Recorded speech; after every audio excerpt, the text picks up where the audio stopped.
اقسم بالله العظيم اسود يا اخي، شرفتونا. الواحد النهارده هو قاعد بيتفرج على المنتخب المغربي عمال يعمل في عينيه كده كاننا بنتفرج على منتخب اوروبا. اوروبا مين ده؟ اوروبا برو ماكس. عذرا يا اوروبا انت وامريكا الشماليه وامريكا الجنوبيه، لدينا منتخب عربي قوي سينافس باذن الله على المونديال. المنتخب المغربي باذن الله فاضل له خطوه بسيطه ويضمن الصعود لدور ال 16. المنتخب المغربي اللي قدر يتعادل مع كرواتيا وصيف كاس العالم في نسخه 2018 النهارده بيكسب مين؟ بيكسب بلجيكا اللي تصنيفها الثاني عالميا بعد البرازيل. وقعدنا نقول يا جماعه بلجيكا ما بقتش قويه، اقوى نسخه كانت في بلجيكا كانت نسخه 2018 بلسان دي بروين حك.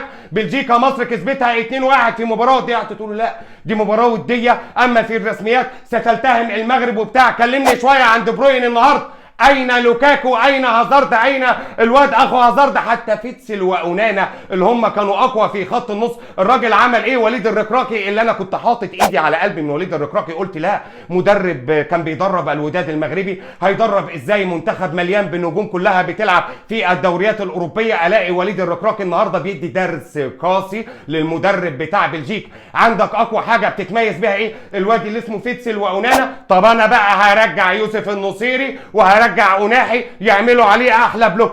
اما الناحيه الثانيه هتلاقي بوفال واخد بالك واملاح يقفلوا كل التمريرات اللي هتروح لدي بروين. ما شفناش ولا اي خطوره من دي بروين. وما تكلمنيش على هازارد عشان هازارد كان متواجد في جيب الامراب. لو عايز تدور على هازارد هتلاقيه موجود ان شاء الله في جيب الامراب. النهارده اللعيبه بدون اي انتقادات ومحدش يتكلم عن اي فنيات، رجال 11 راجل في الملعب. الواحد برضو قلق حبتين والف سلامه على ياسين بونو. ياسين بونو قال النشيد شويه عينيه زغللت شويه داخ. طب يا جماعه تشربوه اي حاجه، طب حد يقرا له سوره الكرسي ولا اي حاجه. لقينا ياسين بونو قال لك لا انا مش هقدر اكمل مباراه ونزل المحمدي. ولكن المحمدي النهارده كان اسد، شال تسديدتين قويتين بسم الله ما شاء الله وهم دول اللي في المباراه. المنتخب المغربي عمل مباراه قويه في الشوط الاول زي ما انا قلت وفي الشوط الثاني كمان. الشوط الاولاني الحكم بيلغي هدف بداعي التسلل، وهو فعلا الضغطه او التقديمه بتاعه رومان سايس هي اللي اثرت الرؤيه على كورتوا واخد بالك، والحكم لغى الهدف بهذا السبب. لكن قبلها شفنا تسديده قويه واخد بالك من اشرف حكيمي اللي كان عنده نزعه هجوميه وزادت في الشوط الثاني. يعني الشوط الاولاني شفنا تحركات من اشرف حكيمي وحكيم زياش اللي كان بيلعب بمزاج عالي قوي، وسفيان بوفال اخيرا رجعت وفوقت يا عم بوفال. النهارده برضو الضغط اللي كان بيعمله يوسف نصير لوحده على الدفاع علشان يحاولوا ان هم يشتتوا ويحاولوا ان هم يلعبوا كرات طوليه. ما شفناش اي جمل. مين المنتخب البلجيكي كان بيحاول يلعب على الناحيه بتاعه مزراوي في الشوط الاولاني، ولكن الشوط الثاني الوضع اختلف. وليد الركراكي طلع الاسد اللي جواه، طلع اسود الاطلسي اللي جواه وقال لك خلاص بقى انا هفتح الجيم وزي ما تيجي وهلعب بقى جيم واخد بالك. ونزل الراجل اللي اسمه صبيري نزل في الدقيقه 68 في الدقيقه 73 بيلعب كوره ثابته واخد بالك. رومان سايز بيصلح الغلطه بتاعه الهدف الاولاني وبيحجب برضو الرؤيه على كورتوا بدون اي تسلل ولا اي حاجه يحصل. تلاقي ان احنا جبنا الهدف الاولاني وتمنيت الحكم اللي هو حكم المباراه بتاعه مالي وتونس ماذا لو كان موجود. 5 دقايق ايه اللي بتحسبهم يا عم الحكم؟ الواحد كان قاعد على اعصابه وعمال يقول يا رب الوقت يخلص يا عم، صفر الله يحرقك يا عم، مش وقته بقى فاولات ومش وقته مش عارف ايه. وكنت خايف ان المنتخب البلجيكي يقدر انه ياخد التعادل ولا اي حاجه. اذ فجاه تلاقي حمد الله في كوره كده واخد بالك بيديها لحكيم زياش افضل لاعب في المباراه.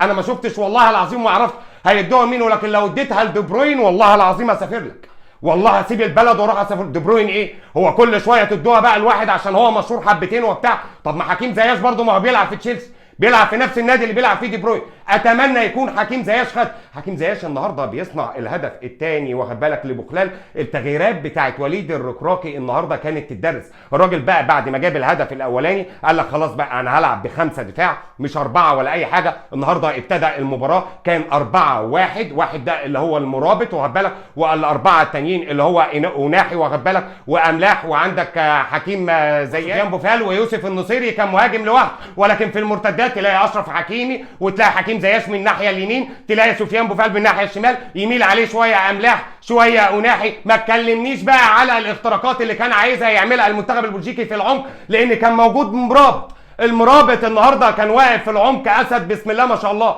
جري في كل انحاء الملعب. يمين تلاقي المرابط، شمال تلاقي المرابط، تلاقي النهارده رومان سايس في قلب الدفاع وهو اكراد. بص الكوليكشن بتاع لعيبه المنتخب المغربي النهارده يستاهلوا كلهم 100%. تحيه كبيره جدا بكل هدوء لوليد الركراكي، المدرب الذكي التكتيكي اللي ما كانش جبان، لعب بكل شجاعه وطلع وضغط بكل اوراق، واخد بالك في الشوط الثاني حمد الله والصبيري وزكريا بسم الله ما شاء الله، وطلع اشرف حكيمي. وبعد الهدف الاولاني لما خرج اشرف حكيمي بنجيب الهدف الثاني، احنا بنجيب الهدف الثاني، احنا ولا كنا جبنه ولا اي حاجه، بس ما كانش فيه تهور، كان فيه تكتيك، الراجل كان دارس المنتخب البلجيكي جيدا، وان شاء الله المنتخب المغربي في ايده انه يصعد اول المجموعه باذن الله، تكسب باذن الله كندا تبقى اول المجموعه بدون اي حسابات، وفي حينها بقى ربنا يعينها لدور ال 16 الواحد مبسوط. النهارده يوم جميل، مبروك لكل مغربي، ولكن ما تبقاش اناني، ما تعيش الفرحه لوحدك.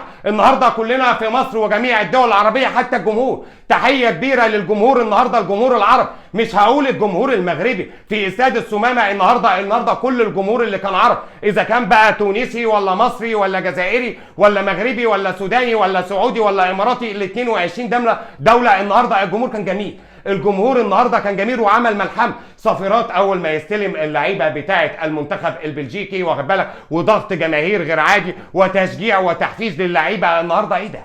المرابط النهارده برضو بسم الله ما شاء الله لتاني ماتش على التوالي، ربنا يحفظك، ربنا يحفظك يا رب ويرجع ياسين بونو بالسلامه. ولكن لا ننكر ان النهارده المحمدي برضو لعب نفس الدور اللي عمله ياسين بونو. كورتوا من افضل حراس المرمى وهو افضل حارس مرمى في العالم، والحارس بتاع ريال مدريد وكل حاجه على دماغنا، كلنا معظمنا ريال مدريد او برشلونه، ولكن عذرا النهارده كلنا رانا مغاربه، النهارده كلنا رانا مغاربه. مبروك جدا لكل من هو مغربي، ولكن والله العظيم والله العظيم انا سعيد قوي.